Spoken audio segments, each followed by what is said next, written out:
That was a very interesting speech, and I love the part of the AI thinking. I'm going to do a different type of thinking now, and I'm going to invite you for the next couple of minutes to share with me what I've experienced about 10 years ago.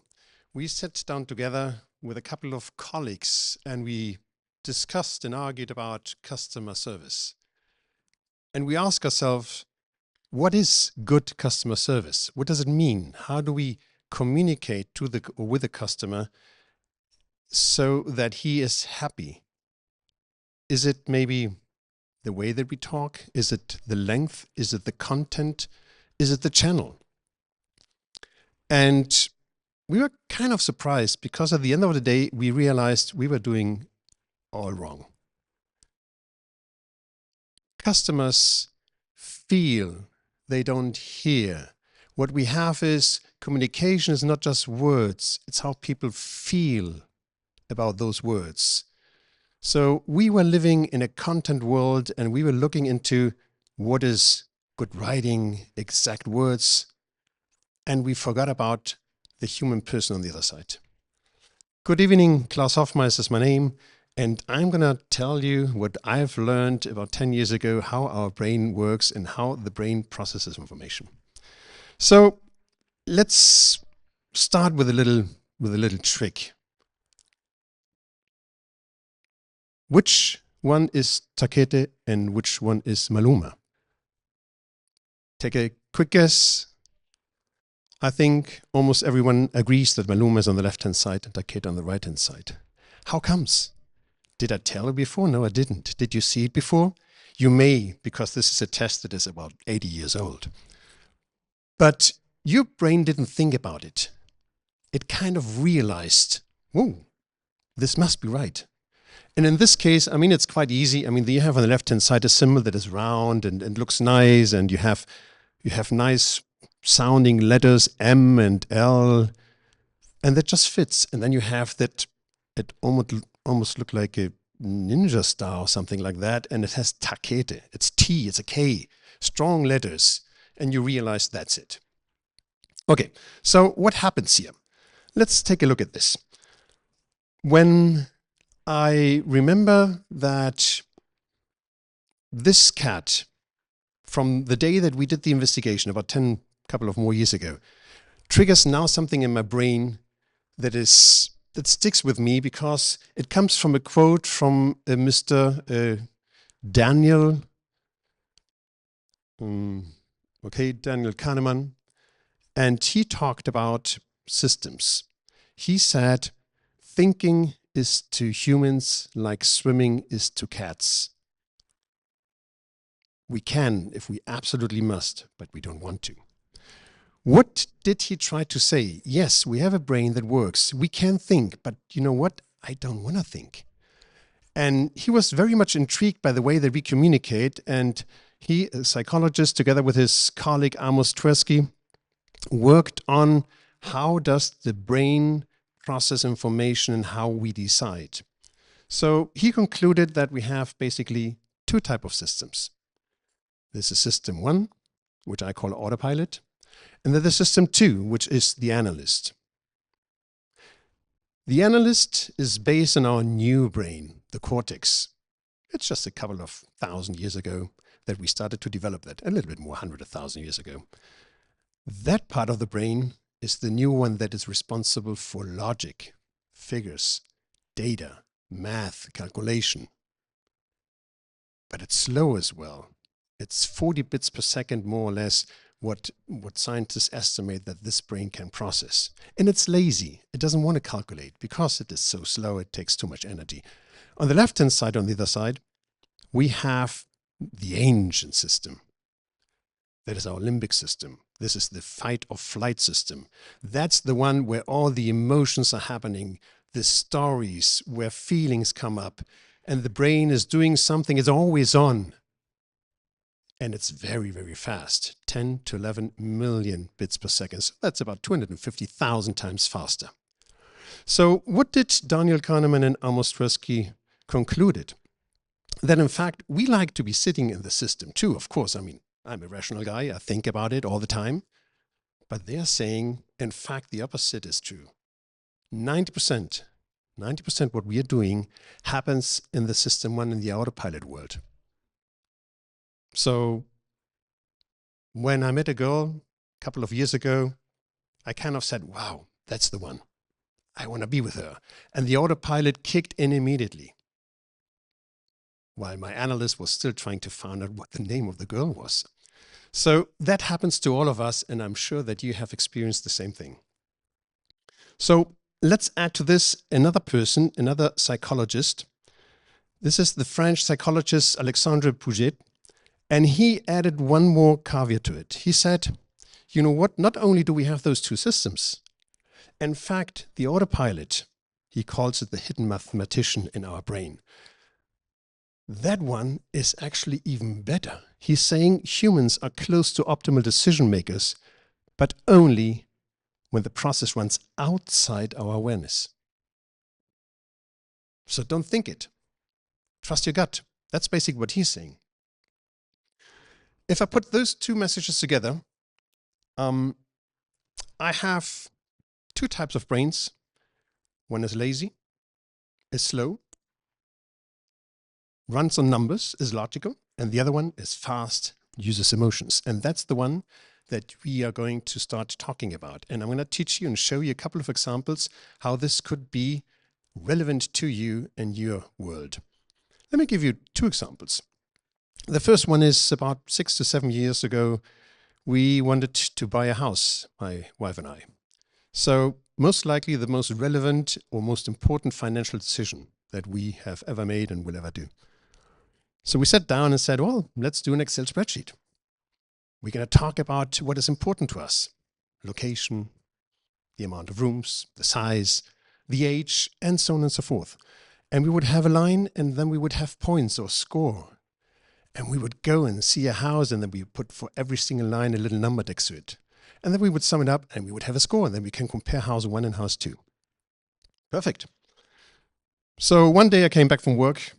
My wife went alone and went and saw a house. And she came back and said, wow, you know what? I found our house. I was like, cool, that's great. What's the score? I don't know. Well, what do you mean you don't know? We have this Excel spreadsheet. Well, I don't know. I didn't use it. I said, what? We just agreed this is the most important decision of our life, but she works with the autopilot. Everyone else is doing this as well. Another example. You go and buy sneakers. And you walk into the store. You still do it in the store. And you see a pair of sneakers looking at you at that corner over there. And you have 30, 40 pairs of sneakers. But that's the one. You haven't even really looked at it, and you know that's the one that you want. And then you spend 10 or 15 minutes, I mean, you're just losing your time, but you just walk around because you see there might be something else. But in fact, your autopilot has long decided that that's the one you're going to get. And the other 10, 15 minutes, you're only spending for the analyst to kick in and say, well, I'm going to give you a couple of good reasons now why that is the right decision. By the way, that girl that I met 20 years ago, my wife, we are still married and happily, so to speak. So let's summarize it and let's get into some examples where we can see how this works in your practical life. Remember, we have two systems. We have the analyst, which is logical, deliberate, complex problem solving, effortful, lazy, very slow. And then we have the autopilot, efficient, spontaneous, intuitive, loves stories and symbols, runs on emotions, is always on, is very fast, is very often, almost often right. So let's do a little game. This is called the Stroop effect. Some of you might have seen it. I've done it 1,000 times. I'm going to tell you how I feel every single time I do this. You're going to see words. The words are going to have colors. And you're going to tell me out loud, not shouting, just saying out loud the color of the word. Don't say what the word says, just the color. So as an example, this is green and this is blue. It's quite easy. So you're going to see the words. They're going to fly in and come out and in and out. And you just go ahead and say the words. Color. Remember the color. So. Red, black, green,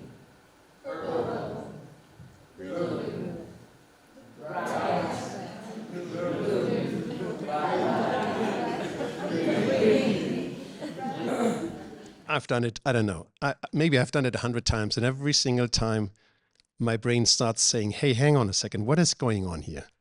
What happens is that we have two different inputs. And usually a color input is an input for our autopilot. But a much, much stronger input is actually reading. In fact, we don't really read the word white. We don't go ahead and say it's W-H-I-T-E. We recognize the word as a whole, and it just goes in and immediately fires something up. And it says, this is white. I don't care the color that it actually is. This is the word white. And then somewhere down the road, the analyst comes in and says, guys, stop. There's something going on here. And you remember 40 bits per second against the 11 million? We kind of lose it. We start to stumble. We wait. We don't know where it is. A very nice example that shows you how our brain can sometimes trick us as well. Good. So what does it mean in real life? Let's see how this could work for you. Yesterday, a friend called me, and he's in the gambling business, and he wants to sell more tickets or gain new customers. And he said, well, you know what? I've prepared a text. And then I did a second text. And I'm not quite sure which one is the better option. Which one should I use to advertise my business? So I'm going to ask you to help me out here, because I'm going to show you the two letters that he gave me, the two sentences. And I'm going to ask you which one you're going to choose, so I can go back to him and tell him that's the one it is. I think you're getting the idea. 3 to 4 seconds, you have time to read each option, and then we're going to talk about that.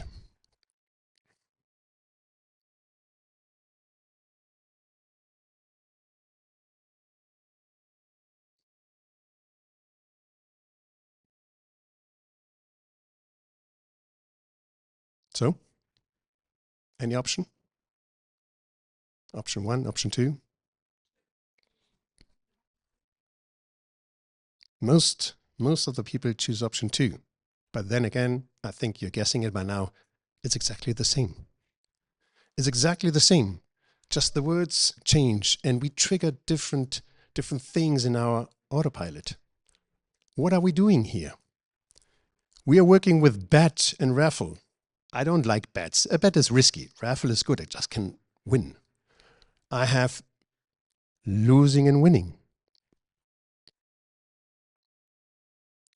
I have a chance to buy a ticket, and I have a risk, and I have $95 against $100. So all these words are triggering something in my mind, and that's the autopilot kicking in saying, hey, hey, hey, hey, I don't care what it says.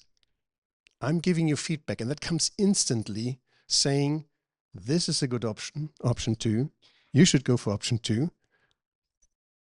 And the chances that you will gain new customers and buy more tickets is much higher with option 2 than it is option 1. Good, let's do another example so we can analyze how this works. A call to action. We're in the school here. I'm talking about a university now. We are migrating to our university course system or comms system. Next month, please complete the 6 training modules, rollout plan attached. Okay? That's everyday communication we would see at work, in school. And we can do this. Last week, Tom spent 40 minutes hunting a phone note. In the new university comms system, it's 3 seconds. Try it now. 1 click, find last call. See your last conversation. If it doesn't save you time today, ping me and I'll set it up for you. What is happening here is the left-hand side is talking to the analyst, the right-hand side to the emotional part, to the autopilot. Tom is a person. I like a person that's human. 40 minutes to 3 seconds. Wow, that is an improvement. I want that. 1 click is just 1 click away. And I can save something and I'll set it up for you. So if I have a problem, there's even a person there who's going to help me. So this is cool. I want that. Let's do another example. Everyday usage. Don't get me wrong, but are you sure? I'll be honest with you. Why don't you just listen? Yesterday's story was, let me tell you again, with all due respect. So what is your autopilot telling you? I know what mine is telling me. I don't like this at all. There's something going on in my gut that says, I don't like the person who's talking in that way to me. Are you guessing? Don't get me wrong. I mean, God, he's going to say something really bad now. Are you sure? What do you mean, are you sure? Of course I'm sure. I wouldn't have said so otherwise. I'll be honest with you. That's my favorite one. Excuse me. So the whole time you haven't been honest with me? What am I doing here? And my autopilot works and works and works and gives feedback. So let me give you one final example when it goes wrong. My OSB bank, that's my old school bank, wrote me a letter. That's a good letter. It had good intentions. And it said, your data has been intercepted. Thus, we have placed a security restriction on your card, and it may not work reliably. So, okay. Intercepted? I mean, my goodness, spies are being intercepted, warplanes, and a security restriction? Ooh, that sounds dangerous. I don't feel well here. May not work reliably. So, I mean, a card, it works or it doesn't. That's easy. So, a letter with very good intentions going seriously wrong. I hope I could give you a little bit of what we have learned in the last 10 to 15 years. And I want you to remember, whenever you want to communicate, you want to provide a message, you want someone that someone does do something, talk with emotions, talk to the autopilot, use stories, use pictures, use colors, make that other person feel something. He's going to remember what you feel, not what you said. When you're leaving today, after 20 minutes, you're going to forget most of the things I said, but maybe you're going to remember what I made you feel. So I'm leaving you with the logic informs, but emotion transforms sentence, and I wish you well. Thank you so much for